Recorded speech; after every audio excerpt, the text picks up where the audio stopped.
পাকিস্তান ও ভারতের চলমান উত্তেজনা ও সংঘাত অন্যান্য দেশের সামরিক বাহিনীর জন্য লেখাপড়া ও গবেষণার খোরাক তৈরি করেছে।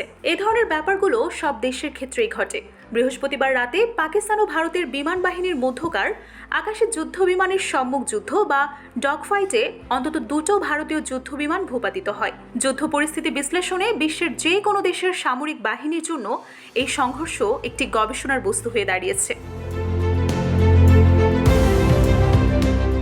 ব্রিটিশ বার্তা সংস্থা রয়টার্সের প্রতিবেদন অনুযায়ী ভারতের ভূপাতিত দুই যুদ্ধ বিমান ছিল ফ্রান্সে নির্মিত রাফাল জেট। অপরদিকে পাকিস্তানি বাহিনীর যুদ্ধ বিমানগুলো চীনে তৈরি। বেইজিংয়ের উন্নত যুদ্ধ বিমান শিল্পের জন্য এটি একটি গুরুত্বপূর্ণ মাইলফলক।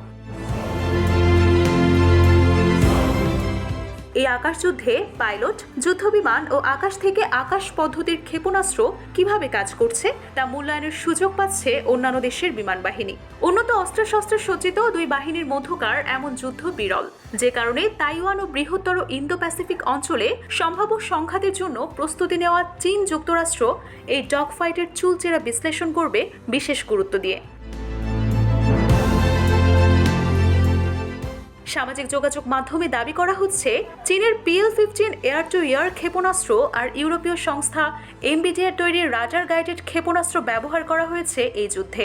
কোনো দেশই তাদের ক্ষেপণাস্ত্রের ধরন না জানালে এটি এখনও নিশ্চিত করা সম্ভব হয়নি।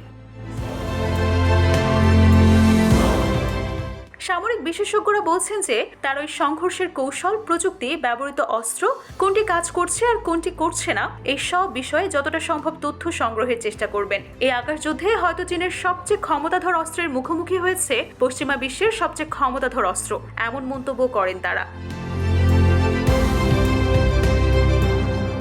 একজন প্রতিরক্ষা শিল্প সংশ্লিষ্ট কর্মকর্তার মতে PL-15 একটি ঝামেলার নাম, যেটি নিয়ে মার্কিন সামরিক বাহিনী দুশ্চিন্তায় আছে। গতরাতের ঘটনার পর রাফাল নির্মাতা ডাসল্ট এভিয়েশন মন্তব্য করতে অস্বীকৃতি জানিয়েছে। MBDA কনসোর্টিয়ামের পক্ষ থেকেও তাৎক্ষণিকভাবে কোনো মন্তব্য পাওয়া যায়নি, ফ্রান্সে একটি সরকারি ছুটির দিন থাকায়। পশ্চিমা বিশ্লেষক ও প্রতিরক্ষা খাতের সূত্রগুলোর মধ্যে এই ডগফাইট নিয়ে গুরুত্বপূর্ণ অনেক তথ্যই এখনও অজানা। বিশেষ করে মিটিওর ক্ষেপণাস্ত্র আদৌ ব্যবহার করা হয়েছে কিনা, কিংবা সংশ্লিষ্ট পাইলটরা কতটা প্রশিক্ষণপ্রাপ্ত ছিলেন, এইসব বিষয়ে নিশ্চিত তথ্য নেই। বিশ্লেষকদের মতে প্রযুক্তিগত পারফরমেন্সের সঙ্গে যুদ্ধ পরিস্থিতির কৌশলগত দিকগুলো আলাদা করাও কঠিন হবে।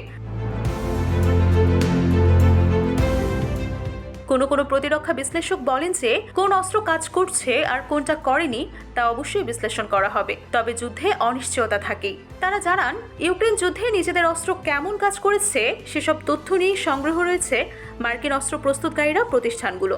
একইভাবে ভারত ও পাকিস্তান যথাক্রমে তাদের ইউরোপীয় ও চীনা অস্ত্র সরবরাহকারী প্রতিষ্ঠানগুলোর কাছে তথ্য পৌঁছে দেবে বলেও মনে করছেন তারা।